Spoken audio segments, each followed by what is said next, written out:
Inspire is our success mantra and Sun is the right choice for you. గతంలో వీళ్ళు వైసీపీలో ఉన్నప్పుడు ఆకాశానికి ఎత్తేసి వాళ్ళకి పాలాభిషేకాలు చేసి పూలదండలు వేసిన వాళ్ళు తెలుగుదేశం పార్టీలోకి రాగానే ఈ విధంగా మాట్లాడడం అనేది ఏం సంస్కృతి అని చెప్పి ఈరోజు నేను వైసీపీ నాయకులను ప్రశ్నిస్తున్నాం. నా సలహా ఏంటంటే మీడియా మిత్రులకు కూడా అన్ని ఛానల్స్ ఇంక్లూడింగ్ యూట్యూబ్ అందరికి కూడా మేము చెప్పేది ఏంటంటే ఇటువంటి వ్యాఖ్యలు మహిళలపైన ముఖ్యంగా మహిళలపైన చేసినప్పుడు రాజకీయంగా మాట్లాడచ్చు, రాజకీయంగా విమర్శలు చేయొచ్చు, రాజకీయంగా మీరు ఎత్తుకు పై ఎత్తు వేయచ్చు. దాన్ని మహిళలు కూడా అంటే మేమందరం కూడా మహిళలుగా రాజకీయాల్లో ఉన్న వాళ్ళం కూడా అందులో నుంచి నేర్చుకుంటాము, గట్టిపడతాము, ఇంకా స్ట్రాంగ్ గా కౌంటర్లు ఇస్తాము. ఇంకా మేము కూడా ఒక మంచి లీడర్లుగా తయారవడానికి ఇవన్నీ కూడా ఉపయోగపడతాయి. కానీ ఇటువంటి వ్యాఖ్యలు సొంత అంటే పర్సనల్ మ్యాటర్స్ వ్యక్తిగతంగా జీవితంలో జరిగే విషయాలు కూడా రాజకీయానికి లింక్ చేసి మాట్లాడినప్పుడు అది మీ హుందాతనం పోగొట్టుకోవడమే కాకుండా రాజకీయ పరిస్థితులు కూడా చాలా డిఫరెంట్ గా తయారవుతాయి.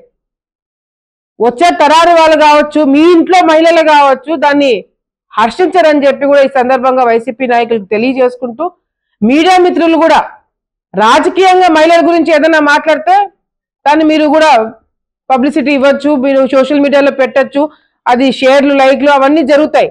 కానీ వ్యక్తిగతంగా మహిళల గురించి అనవసరమైన కించపరిచేలాగా మాట్లాడినప్పుడు అది మీరు మీ ఛానల్స్ వేయకపోయి దాన్ని బాయ్కాట్ చేస్తే మాట్లాడే వాళ్ళకు కూడా భయం ఉంటుంది.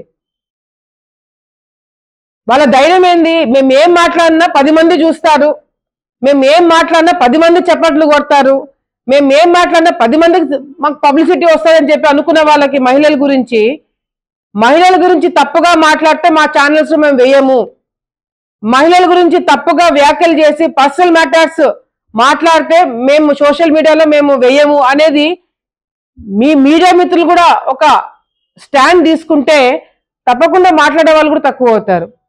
తప్పకుండా మాట్లాడే వాళ్ళకు కూడా కామన్ సెన్స్ ఉన్న వాళ్ళు కూడా దాన్ని ఆ అలవాటుని మార్చుకుంటారు. సో దయచేసి ఇవన్నీ కూడా దృష్టిలో పెట్టుకొని ఇటువంటి వ్యాఖ్యలు చేసిన వాళ్ళని వదిలిపెట్టడానికి వీల్లేదు.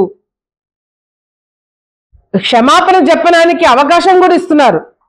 పాపము ప్రశాంత్ రెడ్డి గారు బయటికి వచ్చి ప్రసన్న కుమార్ రెడ్డి గారి పైన ఏదైతే దాడి వాళ్ళ ఇంటి పైన దాడి జరిగిందో దాన్ని ఖండించినారు. దాన్ని ఖండించడమే కాకుండా మేము అటువంటి సపోర్ట్ చేయము, తప్పే ఎవరు చేసినా అని ఆ మాట చెప్పిన దానికన్నా గౌరవం ఇవ్వాలి కదండి. నెల్లూరు జిల్లాలో వేమిరెడ్డి గారి కుటుంబం గురించి తప్పుగా మాట్లాడిన వాళ్ళు లేరు. ఆయన వల్ల ఆ కుటుంబం వల్ల ఎంతో మంది లబ్ధి పొందిన వాళ్ళే తప్ప నష్టపోయిన వాళ్ళు కష్టపడిన వాళ్ళు లేరు. గురించి ఈ విధంగా మాట్లాడడం తప్పని మరొకసారి తెలియజేసుకుంటూ దీన్ని ఇక్కడితో వదిలేయకుండా డెఫినెట్ గా గవర్నమెంట్ దీని మీద పార్టీ కావచ్చు, ప్రభుత్వం కావచ్చు, దీని మీద దృష్టి పెట్టి ఎవరైనా అసభ్యంగా మాట్లాడినా రాజకీయాల్లో ఉన్న మహిళల గురించి వ్యక్తిగత విమర్శలు చేసినా కఠినంగా చర్యలు తీసుకుంటారనే ఒక ఎగ్జాంపుల్ ఈ ప్రభుత్వం సెట్ చేయాలని చెప్పి కూడా మేమందరం కూడా డిమాండ్ చేస్తున్నాం. దీనివల్ల ప్రశాంత్ రెడ్డి గారు బయటికి రాకుండా పోరు. మీరు మాట్లాడిన మాటల వల్ల ప్రశాంత్ రెడ్డి గారు రాజకీయాలు మానుకొని ఇళ్లలో కూర్చోరు. మీరు మాట్లాడిన మాటల వల్ల ఇప్పుడు కొత్తగా మారేది కూడా ఏమి ఉండదు. కానీ మీరు ఇటువంటి మాటలు మాట్లాడి మీ స్థాయి ఏందో మీరే దిగదార్చుకున్నారు.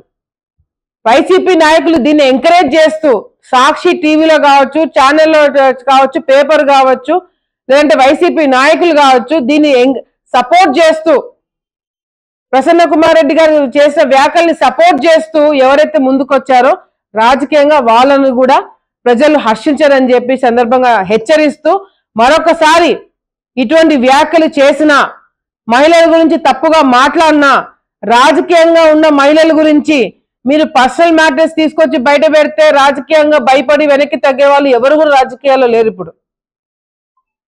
సో దయచేసి అందరూ కూడా మరొకసారి హెచ్చరిస్తూ ఈసారి నుంచి ఎవరైనా మహిళల గురించి ఏ పార్టీ అయినా సరే ఏ పార్టీలకు అతీతంగా మహిళల గురించి ఎవరైనా తప్పుగా మాట్లాడినా కూడా సహించేది లేదని చెప్పి మరొకసారి తెలియజేసుకుంటూ, డెఫినెట్ గా వైసీపీ నాయకులు ఎవరైతే బయటకు వచ్చి అసభ్యంగా మాట్లాడి ప్రసన్న కుమార్ రెడ్డి కావచ్చు, అనిల్ కుమార్ యాదవ్ కావచ్చు, ఎవరైతే దీనికి సపోర్ట్ గా మాట్లాడినారో వాళ్ళందరి మీద కూడా ఇమ్మీడియట్ గా యాక్షన్ తీసుకోవాలని చెప్పి కూడా మేము అందరం డిమాండ్ చేస్తున్నాం.